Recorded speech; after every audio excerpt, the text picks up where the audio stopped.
നടിയെ ആക്രമിച്ച കേസിൽ വിചാരണ അവസാന ഘട്ടത്തിലിരിക്കെ പ്രോസിക്യൂഷൻ വീണ്ടും കോടതിയിലേക്ക്. സാക്ഷി വിസ്താരം പൂർത്തിയാക്കിയ ഉത്തരവ് പുനഃപരിശോധിക്കണമെന്ന് ആവശ്യപ്പെട്ടാണ് ഹർജി. ദിലീപ് ഉൾപ്പെടെയുള്ള 12 പ്രതികൾ വിസ്താരത്തിന്റെ പ്രാഥമിക നടപടികൾക്കായി ഇന്ന് എറണാകുളം ജില്ലാ പ്രിൻസിപ്പൽ സെഷൻസ് കോടതിയിൽ ഹാജരായി.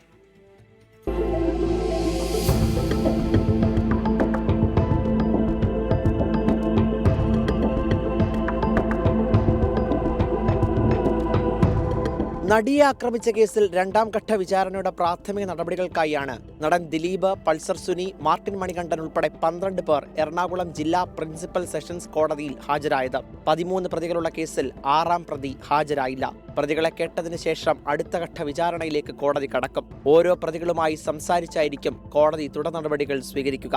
അതേസമയം സാക്ഷി വിസ്താരം പുനഃപരിശോധിക്കണമെന്നാവശ്യപ്പെട്ട് പ്രോസിക്യൂഷൻ കോടതിയിൽ ഹർജി നൽകി. പ്രതിഭാഗം സാക്ഷി വിസ്താരം പൂർത്തിയാക്കിയെന്ന് രേഖാമൂലം കോടതി അറിയിച്ചിട്ടില്ലെന്ന് ചൂണ്ടിക്കാട്ടിയാണ് പ്രോസിക്യൂഷൻ ഹർജി. കുറ്റപത്രം നൽകിയതിന് പിന്നാലെ സാക്ഷികളെ വീണ്ടും വിസ്തരിക്കാൻ ഇതിലൂടെ കഴിയും. പ്രതിഭാഗം സാക്ഷി വിസ്താരം കഴിഞ്ഞെന്നോ ഇല്ലെന്നോ കോടതി അറിയിച്ചിട്ടില്ലെന്നും പ്രോസിക്യൂഷൻ പറയുന്നു. 24 കൊച്ചി.